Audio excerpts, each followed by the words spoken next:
नमस्कार दोस्तों, आज हम जानेंगे अश्विनी कुमारों के बारे में। अश्विनी कुमार महान वैद्यराज थे। ये दोनों भाई माता सोमलता और पिता सोमोगिमिक ऋषि के पुत्र थे। एक का नाम अश्वनी और दूसरे का नाम कुमार था। सोमलता के पति श्रृंगी ऋषि थे। सोमलता ने अपने पिता से आयुर्वेद का अध्ययन किया था। उसने यहाँ तक अनुसंधान किया था कि कौन कौन से मांस से कौन कौन सी औषधियों का पान करने से बालक का कौन कौन सा अंग बलवान होता है। वास्तव में प्रत्येक माता को आयुर्वेद की विदुषी होना चाहिए। जिस समय अश्विनी कुमार गर्भ में थे, उसमें अपने अनुसंधानों के आधार पर ही चलकर इनको विकसित किया था। इन दोनों का जन्म एक साथ ही हुआ था। माता के अनुसंधान के अनुसार प्रथम मास में परमात्मा पाक घृत को बना देता है। प्रथम महीने में ही गर्भ में बालक का निर्माण प्रारंभ हो जाता है और चतुर्मास में जरायुराज पूर्ण हो जाता है तथा उसके कार्य समाप्त हो जाता है।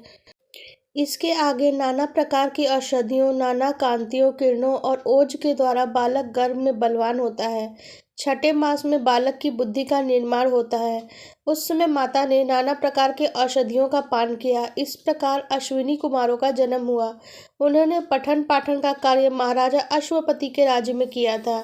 यही अश्विनी कुमार राजा रावण के यहाँ विराजमान हुए थे। दोनों ने बाल्यकाल में ही आयुर्वेद की शिक्षा पाने के पश्चात दधीची के आश्रम में ब्रह्मा का उपदेश पान किया। इसके पश्चात वे यही कार्य करने लगे। उनको वैद्यराज की उपाधि दी गई थी। सुधा अमृत वैद्य, जिसको सूरधर्मा भी कहते हैं, इन्हीं का शिष्य था। इनके कंठ से ऊपर वाले भाग को 6 मास तक औषधियों में स्थिर कर देते थे। वे नाना लेपन भी जानते थे। 1 वर्ष तक मानव हृदय को औषधियों के पात्र में स्थिर कर देना और मानव के शव को औषधियों के द्वारा ज्यों का त्यों बनाए देना। 1 वर्ष पश्चात ज्यों का त्यों हृदय को स्थिर करना वो जानते थे। जब अश्विनी कुमार वेद विद्या में पारंगत हो गए और नाना प्रकार के औषधियों का पान करने से उनके विज्ञान में सुंदर सुंदर रूपों को जानने लगे, तो वे प्रकांड आयुर्वेदज्ञ बन गए और उनकी बुद्धि इतनी तीव्र हो गई मानो उनके समक्ष औषधि स्वयं उच्चारण करने लगती थी कि मैं अमुक रोग की औषधि हूँ। एक बार उन्होंने विचार बनाया कि हम ब्रह्मवेत्ता बनेंगे। उन्होंने नाना ऋषियों के आश्रम में भ्रमण करना आरंभ किया। जब वे शौनक ऋषि के आश्रम में पहुंचे तो उसी समय इंद्र ने घोषणा कर दी कि जो अश्विनी कुमारों को ब्रह्म विद्या का उपदेश देगा, उसके कंठ के ऊपर भाग को उतार लिया जाएगा। इस घोषणा को सुनकर कोई भी ऋषि उन्हें ब्रह्म विद्या का उपदेश देने के लिए सन्नद्ध न हुआ। भ्रमण करते हुए वे दधीची आश्रम में पहुंचे। वे कामधेनु का दुग्धपान करते थे और ब्रह्मवेत्ता बन गए थे। ये वही दधीची थे जिन्होंने अपनी अस्थियों का दान कर दिया था और देवत्व को प्राप्त हो गए थे। अश्विनी कुमारों ने उनसे ब्रह्म विद्या प्राप्त करने की प्रार्थना की तो दधीची ने भी इंद्र की घोषणा का संदर्भ देकर मना कर दिया। जब अश्विनी कुमारों ने कहा, हम ऐसा कर सकते हैं कि आपके कंठ के ऊपर के भाग को पृथक करके औषधियों से सुरक्षित कर दें और आप अश्व के सिर से हमें उपदेश दीजिए।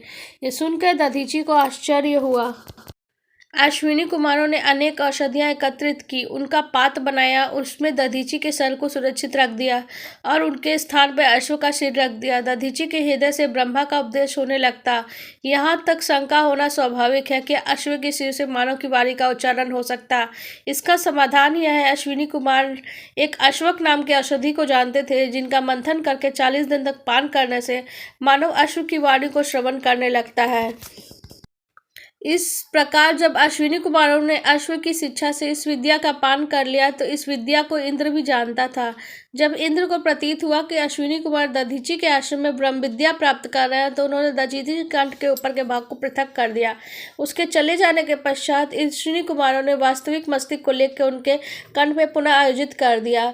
कुक, त्रिगार, रेशमिन, काचन, सौमुनि, काकुइन नाम की 6 औषधियों को तपा कर पात बनाया जाता है। जिन मानव का कंठ प्रकट हो गया है, पृथक हो गया, उनका ज्यों का त्यों लगा के पात का लेपन कर देना चाहिए।